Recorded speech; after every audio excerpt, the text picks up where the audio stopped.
Wyoming Territory, summer of 1874, the day the dust blew so hard it felt like the earth itself was trying to shake her off.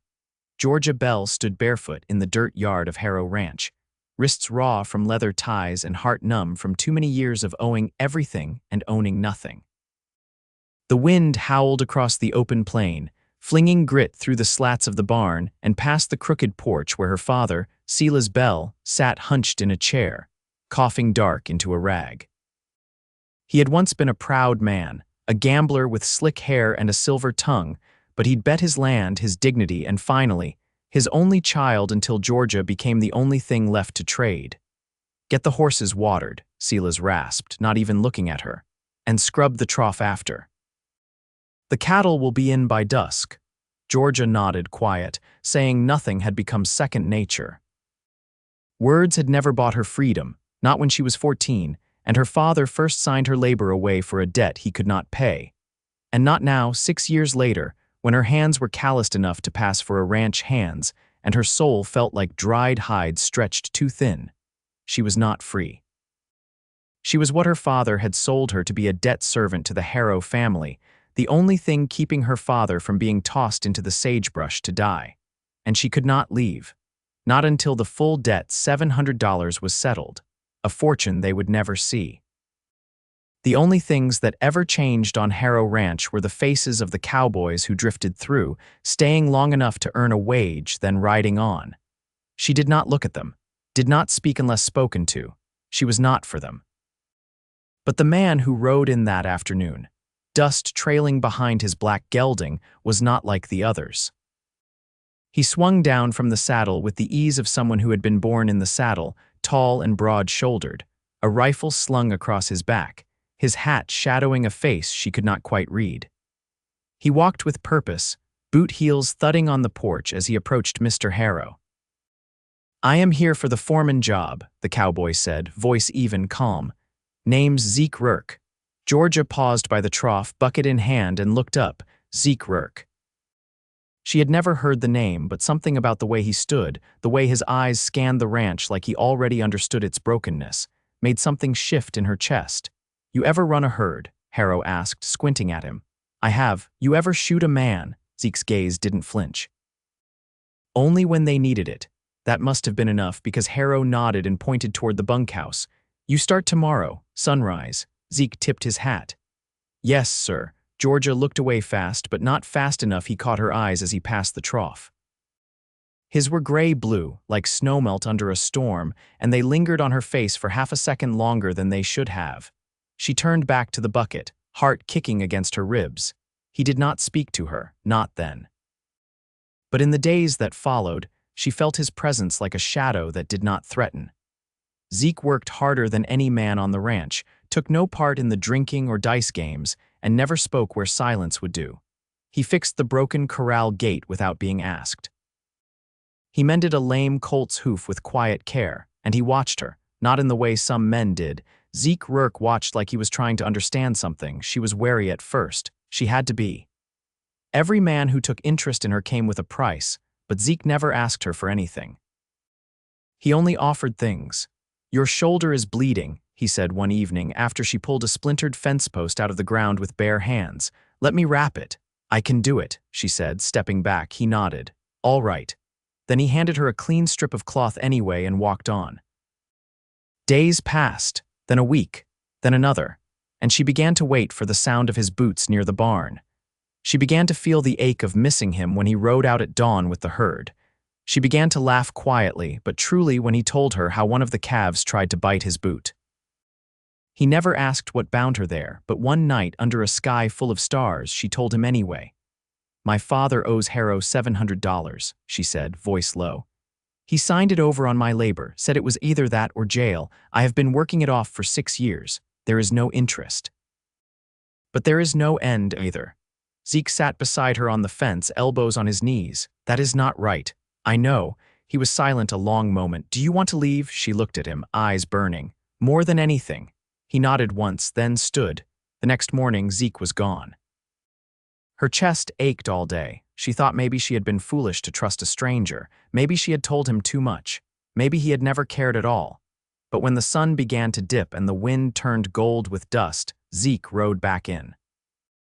He walked straight to Harrow's porch and dropped a pouch heavy with coins at his feet. 700, Zeke said. Her debt is paid.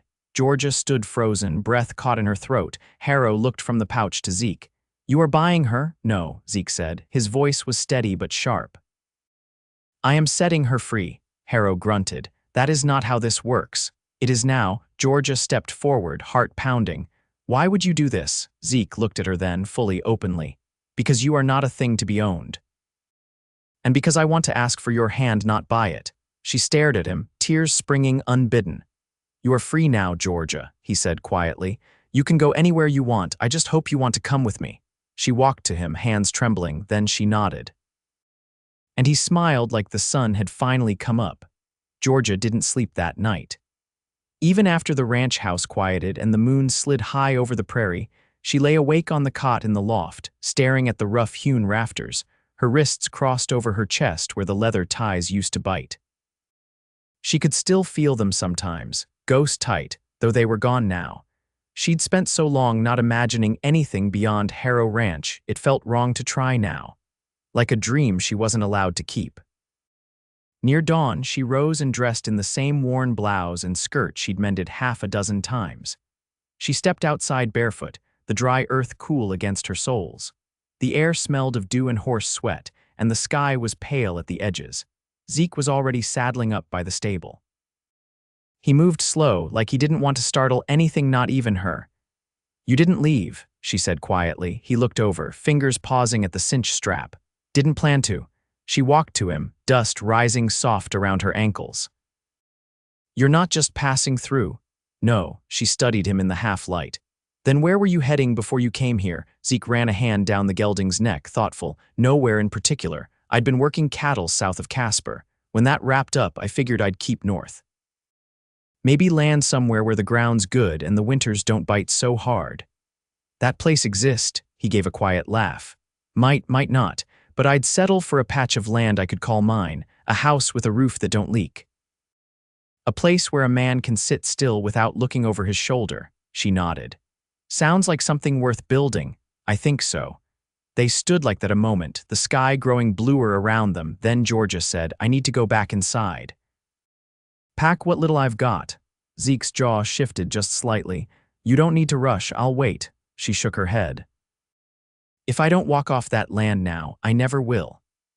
By the time the sun broke clean over the horizon, Georgia had a rolled-up bundle tied with twine, everything she owned inside it. A second blouse, her mother's hairbrush, a carved wooden comb, and a letter she couldn't read but couldn't throw away. Zeke helped her tie it to the back of his saddle. You sure you want to ride out behind me? He asked. I can walk. I've walked enough. He swung up, then reached down and took her hand. It was the first time he touched her since placing that bandage in her palm. His grip was warm and sure, and he lifted her without effort. She settled behind him, arms tentative around his waist, and he waited until she gave a small nod before nudging the gelding forward.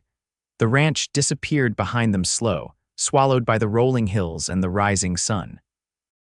They rode in silence at first.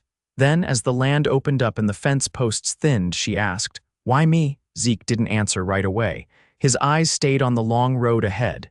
You didn't flinch, he said finally. Not when they talked down to you.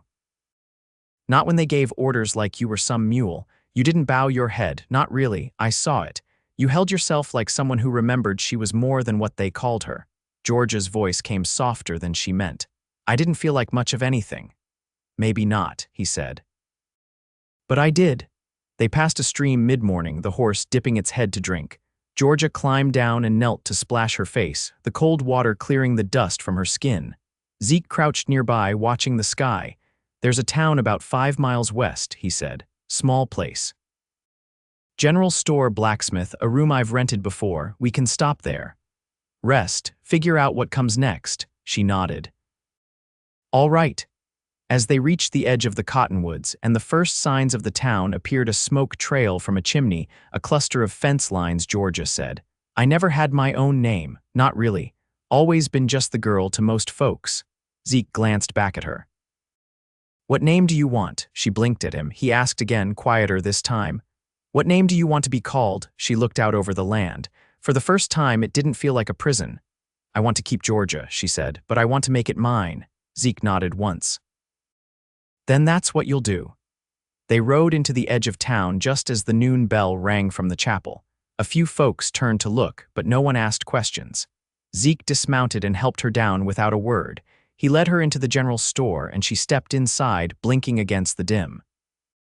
Shelves lined with bolts of cloth, jars of preserves, and tools she barely recognized stretched in all directions. The woman behind the counter looked up. "Help you?" Zeke said. "She needs some things. Dress, boots, whatever fits." Georgia opened her mouth to protest, but he raised a hand.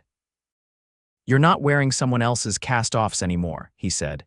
"You're starting new."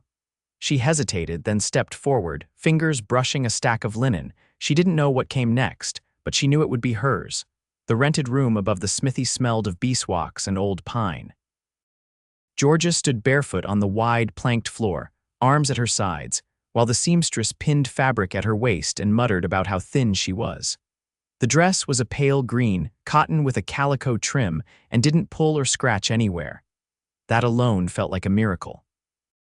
Zeke had waited outside, giving her space. When she stepped into the light of the hallway, the hem brushing her ankles, he looked up from where he sat on the stairs. His eyes didn't widen.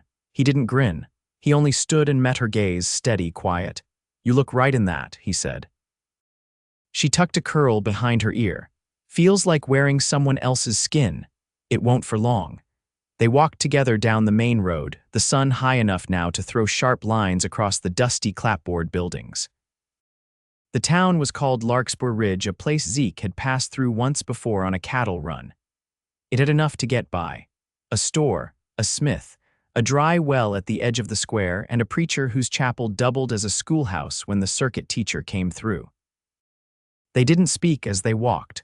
Georgia watched a dog sleep beneath a wagon's shade, its ribs ticking with each breath.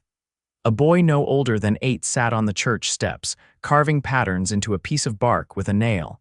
She didn't know how to place herself in this kind of stillness. Zeke stopped in front of a worn timber building, its windows shuttered and the sign above the door faded to ghost letters. "This one's for sale," he said. "Been empty a long while, roof solid from what I saw." She turned toward it. "You thinking of buying? I'm thinking of building something that stays put."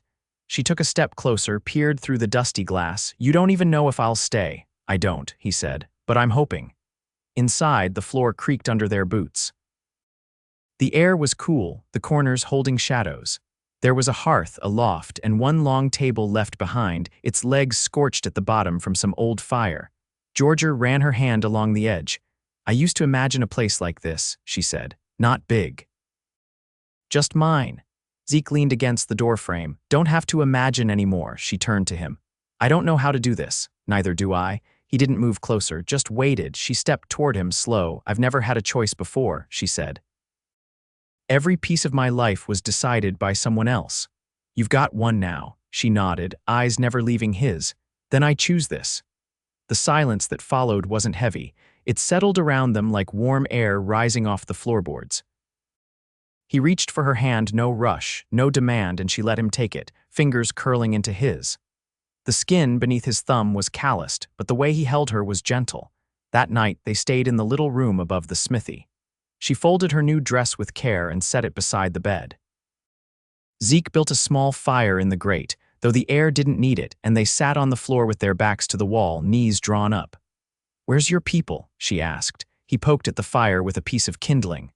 "Buried near the Red River. Father was a drover. Ma died when I was 10.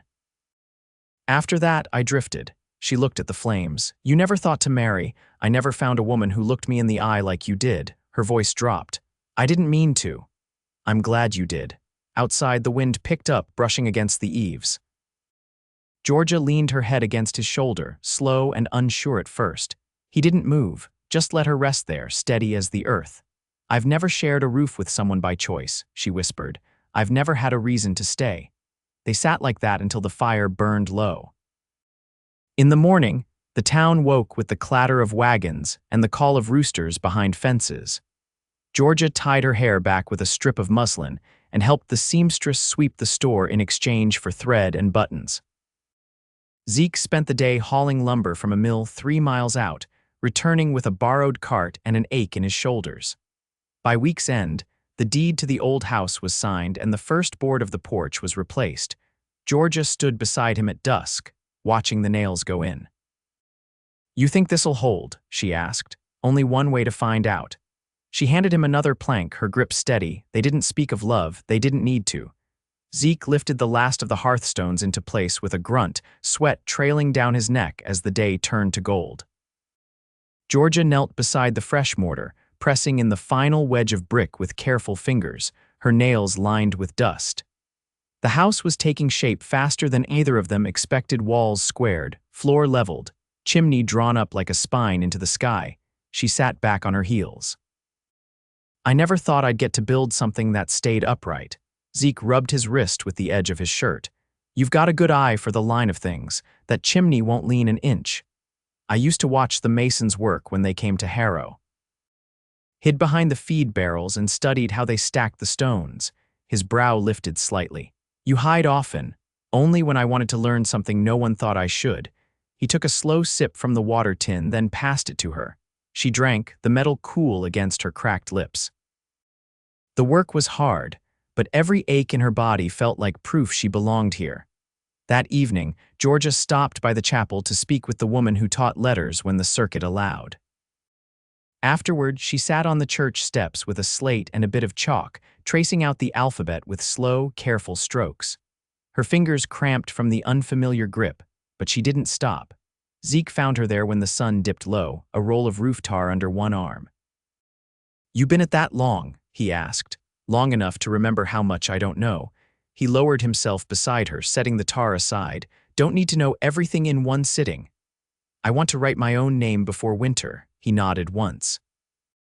"Then you will." Georgia didn't look up from her slate. "Did you always know how?" "My mother taught me before she passed. She made me trace her name until I could write it with my eyes shut. Said no one could take your name from you if you knew how to keep it." She turned the slate over and began again. The chalk squeaked. A few days later, they bartered for a second-hand stove and hauled it back with the mule cart borrowed from the smith's boy. Georgia held the door while Zeke maneuvered the iron beast into place, both of them red-faced and breathless by the time it stood square in the corner. Georgia leaned against the wall, brushing soot from her sleeves. "You think it'll light. If it don't, we'll fix it." She watched him crouch to inspect the flue, his hands blackened, his jaw set. "You always know how to fix things?" she asked. "No, but I'm not afraid to try." She grinned, then stopped herself, the expression unfamiliar. Zeke caught the flicker of it, but didn't comment. Instead, he opened the stove door and set in tinder, striking a match against the box lid. The flame caught, flickering to life. Georgia moved closer, holding out her palms. "It smells like something real now." He looked at her, firelight dancing in his eyes. "It is." That night, she cooked cornbread in a dented tin pan and they ate on the floor beside the stove. The bread was dry at the edges, but Zeke didn't say a word, just reached for seconds. She watched the way he chewed slowly, the way he always left the last bite in the pan like someone who'd grown up knowing hunger. She set her plate aside. "You ever been shot?" Zeke blinked, then shook his head. "No, had a knife pulled once outside Cheyenne. Man wanted my saddle. I kept it." "Did it change you?" He rubbed his shoulder absently. "Made me quicker, meaner for a while. Then I got tired of waking up with my hand on a gun." Georgia shifted her legs beneath herself. "I didn't think men like you got tired. We all do. We just don't like to say it." The stove crackled. Georgia stared at the flame, her voice low. "I dream about running sometimes. Even though I'm not trapped anymore, I wake up with my heart racing like I'm still trying to get away." Zeke didn't respond right away. Then he said, "You don't have to run now, but if you need to move, I'll ride with you." "I'm not going anywhere," she said. "Not anymore." He nodded once, then stood and offered her his hand. She took it.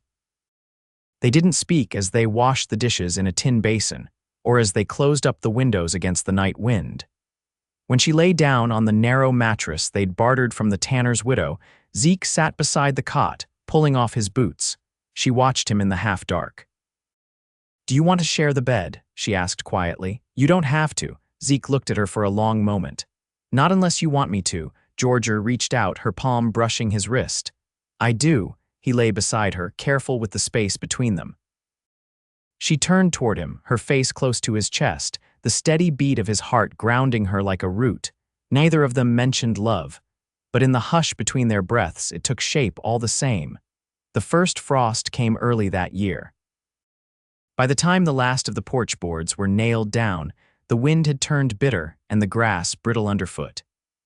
Zeke reinforced the windows with oilcloth Georgia stitched herself, while she patted a wool rug she'd traded for with extra batting from old feed sacks.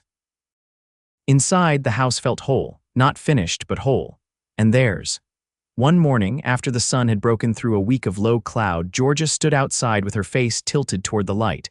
A pair of geese cut across the sky, their cries sharp and certain. She watched them until they vanished. Zeke stepped out behind her, rolling down his sleeves. "Harrow's dead," he said. She turned slowly. "You hear that in town," Smith told me. "Some traveler passed through said he was found by the riverbank east of Rock Springs. No one claimed the body." Georgia's voice came quiet but even.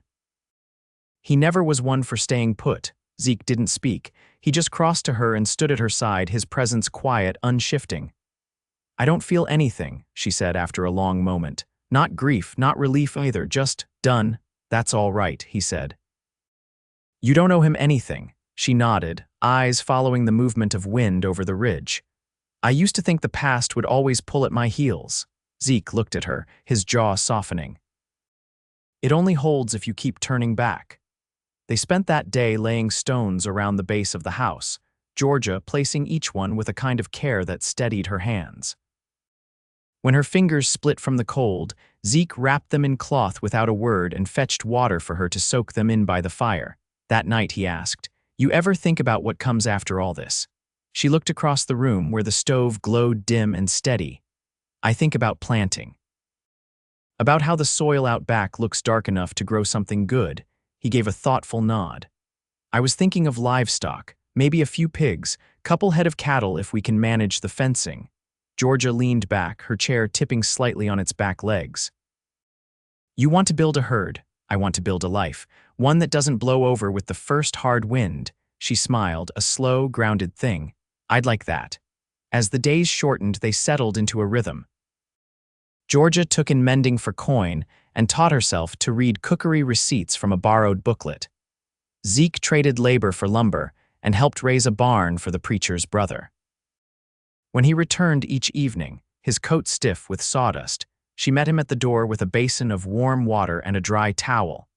One evening, as snow began to gather in the corners of the fields, he came in carrying a small cedar box. He set it on the table and opened it slowly. Inside was a simple silver band. Georgia stared at it, her throat tightening. "I know we've been living like we belong to each other," Zeke said, "but I'd like to make it proper." She looked up at him, her voice unshaking. "You sure you want it to be me? I've never been more certain of anything." She reached out and touched the band, her fingers brushing his. "Then yes." They married 3 days later, just as snow began to fall in earnest. The chapel was cold and the preacher's coat too thin, but Georgia wore her green dress with the calico trim, and Zeke stood beside her in his best shirt, his hand steady in hers. Afterward, they returned home as husband and wife, the wind howling against the shutters and the fire already lit. That night, they undressed without hurry, the space between them filled with the kind of quiet earned only through trust.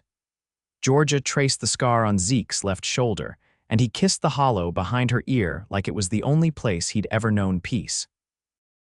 They lay together, skin warmed by wool blankets and breath shared beneath the rafters they'd hammered in place themselves. Spring arrived slow. The frost retreated inch by inch, and the first shoots of green poked through the thawed soil behind the house. Georgia planted rows of turnips and carrots, her palms stained with earth. Zeke built a chicken coop and dug fence posts, the muscles in his back corded from the work but his shoulders loose with contentment. One morning, Georgia stepped out onto the porch and found him brushing down the mule with a burlap sack. She crossed to him, holding something wrapped in linen. He looked up, curious. She unwrapped the cloth and held out a small pair of booties, no bigger than a palm, his breath caught. "You sure?" She nodded, her eyes shining. "Late autumn, if I counted right." He pulled her close then, his arms folding around her like the wind had no power here. She pressed her face into his chest, and they stood there, surrounded by the scent of warm hay and morning sun.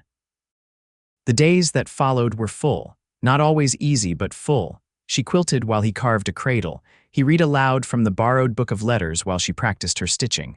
They laughed more, slept better. Walked the ridge behind the house some evenings, hand in hand, watching the light stretch long across the valley. The baby came with the first snow of the next winter, a girl with wide eyes and a cry strong enough to shake the rafters. Georgia held her close to her chest, Zeke beside her on the bed, one hand resting gently on the curve of the child's back.